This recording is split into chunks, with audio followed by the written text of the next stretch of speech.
What's up, heathens? How ya doing? Today we're going to be taking a look at this clip from Trinity Radio where they discuss how evolution impacts the resurrection. If I'm not convinced of evolution, but if I became convinced of evolution, I might rethink how I interpret Genesis. I won't rethink whether or not Jesus rose from the dead. So there's a huge chasm between the two. If you're interested in this particular topic and how evolution actually affects the faith of Christianity, then please stay tuned.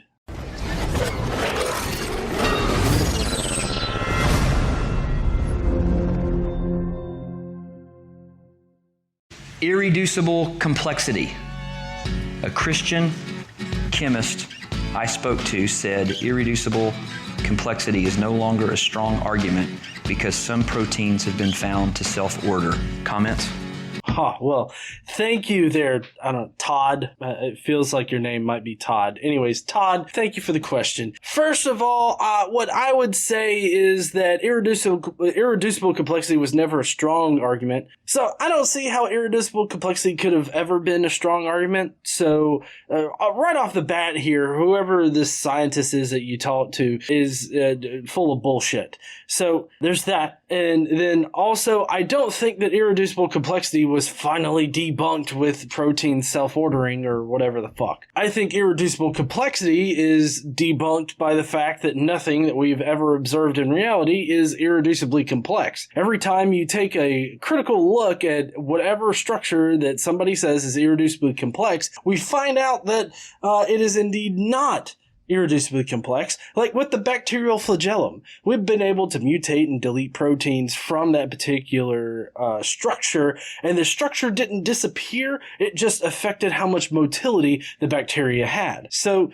the irreducible complexity thing doesn't actually hold up to scrutiny whatsoever. So it was never a solid argument, let alone before we found out that proteins self-order.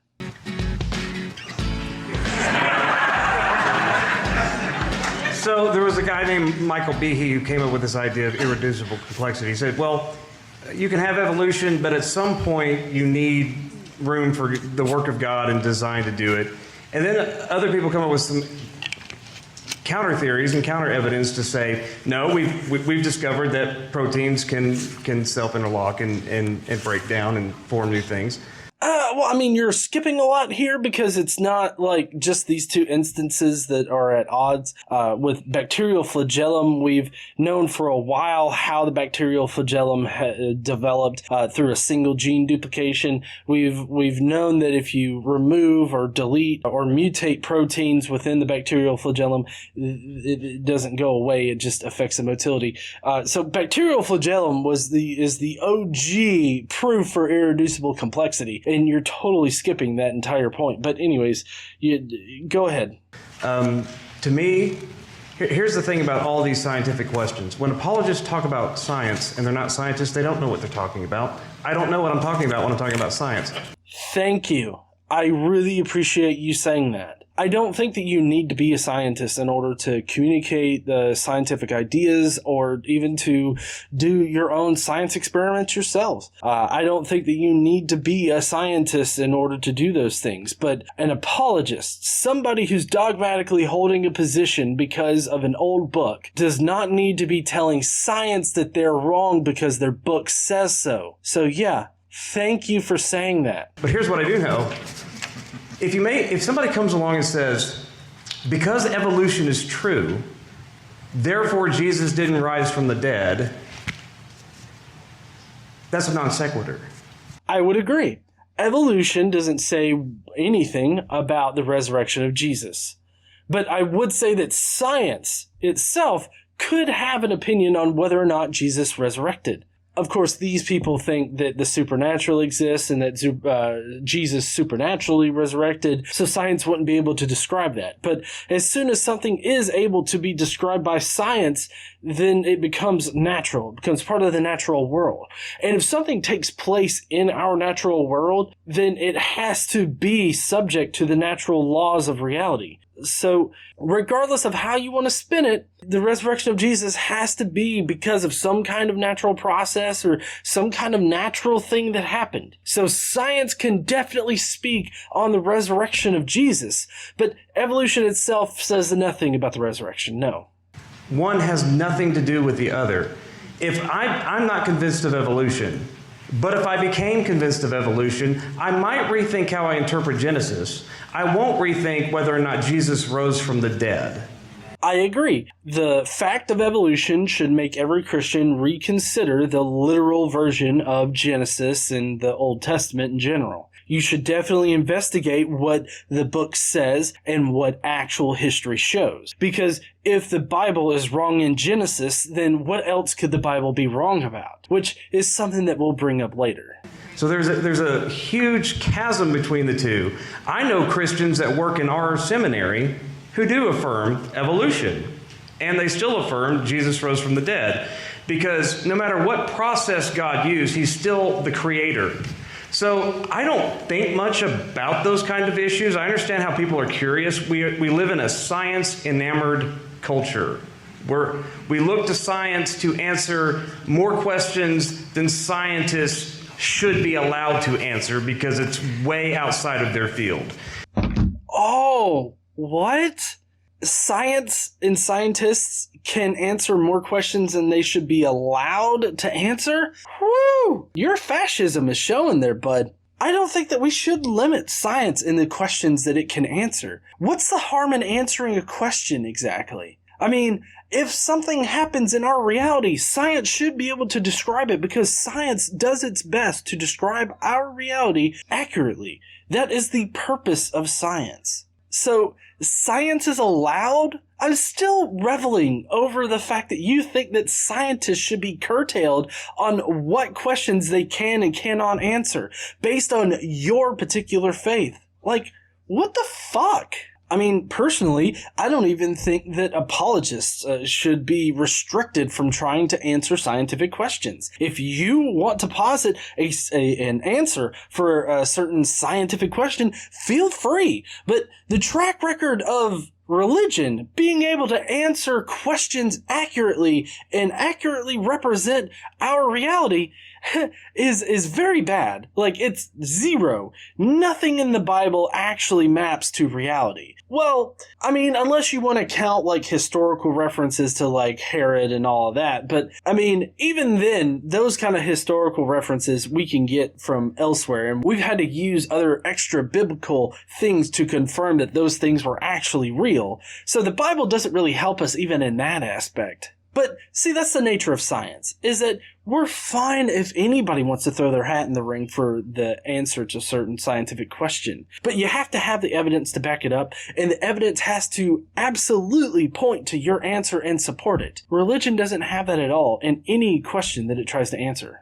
I think science is outside of my field. So I don't try to answer. I've read some of this stuff about irreducible complexity. It's just not something I focus on. If evolution will not be a barrier for me now Jesus didn't rise from the dead because we evolved from some primordial soup. Okay, well, I mean, we didn't evolve from some kind of primordial soup. I mean, the primordial soup, I guess, would give rise to life, and then that life would evolve eventually into us. You make it sound like it's so ridiculous that, all life evolved from some primordial soup or whatever the fuck. But I do agree with you here that evolution shouldn't be a stumbling block for anybody's faith, because evolution only proves that Genesis is bullshit. That's not integral to the Christian faith. The literal reading of Genesis or anything like that shouldn't be something that is so concrete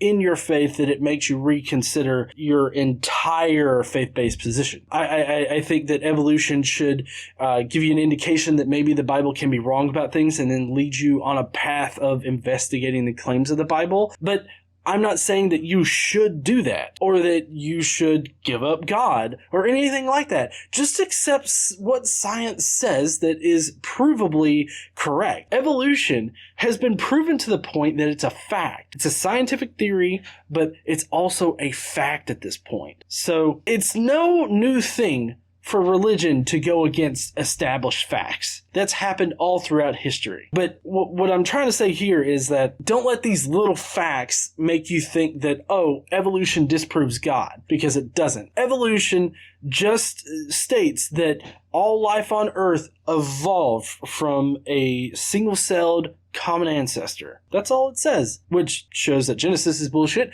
but it doesn't say anything about the New Testament.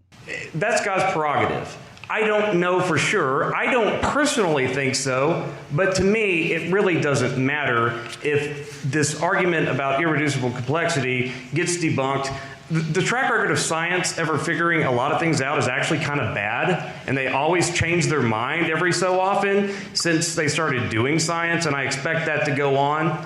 I like how all of these apologists characterize science as being wrong as like a stumbling block for science. It's not, because science admits that it can be wrong, and it has a mechanism built into the scientific method to correct those wrongs. If we're wrong on it, we want to know. And then we can have a better representation of reality. We can understand our reality better. So if we're wrong, we want to know it. But you see, here's the problem. Religion has a track record of never being correct and never being right about its faith-based position. So whatever track record science has, it is a hell of a lot better than the track record of religion. Because religion can't give you solid answers about natural questions. He is a perfect example. Because like he said, it's ultimately God's prerogative to do whatever it is in reality. That is the God stop sign that I've been talking about. He planted it firmly and said, that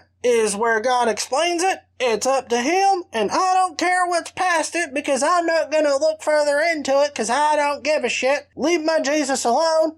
God. That's exactly what he just did. And I don't expect everybody to fully investigate every single little thing. That's not what I'm trying to say here. What I'm trying to say is that his statement just now, compounded with him saying that scientists shouldn't be able to answer certain questions, especially when it interferes with his faith. That's what he doesn't want scientists to answer. He doesn't want scientists to give their opinion about how God fits into our natural reality, because God doesn't fit into our natural reality. God is supposedly supernatural. And he is just fine with looking at the God stop sign and not pursuing it further. And that's fine, but it also doesn't give you the best explanation for reality. But the arguments for where I start with is the death and resurrection of Jesus. And so while scientists want to hash that out, I'm going to defend the faith, not arguments for or against evolution.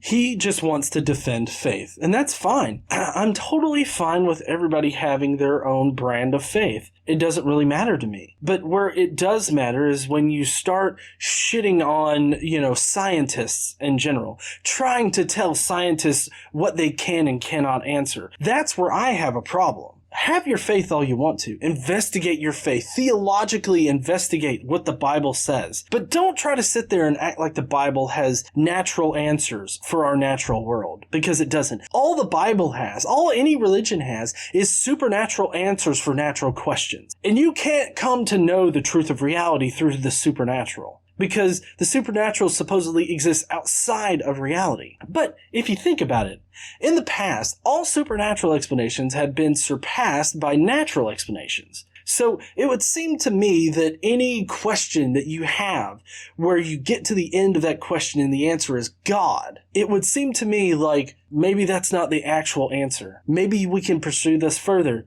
and discover a natural explanation for whatever it is the question you're trying to answer. Because that stop sign should never actually be there. God is not an explanation for anything. That doesn't mean that you can't have a faith in God or think some other non-scientific things about God, or even things that contradict scientific answers, like how prayer doesn't work and all that other kind of, questions. It doesn't really matter in the terms of evolution and what science can and can't answer. Evolution is the answer for the diversity of life. Evolution is a fact. That shouldn't necessarily affect your faith, but it should make you wonder what else the faith got wrong. Thank you, heathens, for joining me today. I really appreciate you guys joining in and watching this video with me. If you will, please go down below, leave me your thoughts about what this guy said. Do you think that scientists should be limited on what questions they can and cannot answer? Let me know down in the comments below. While you're down there, make sure you smash that like button and subscribe if you like this kind of content. Don't forget to check out these links over here, and as always, stand up and use your voice. Bye, heathens!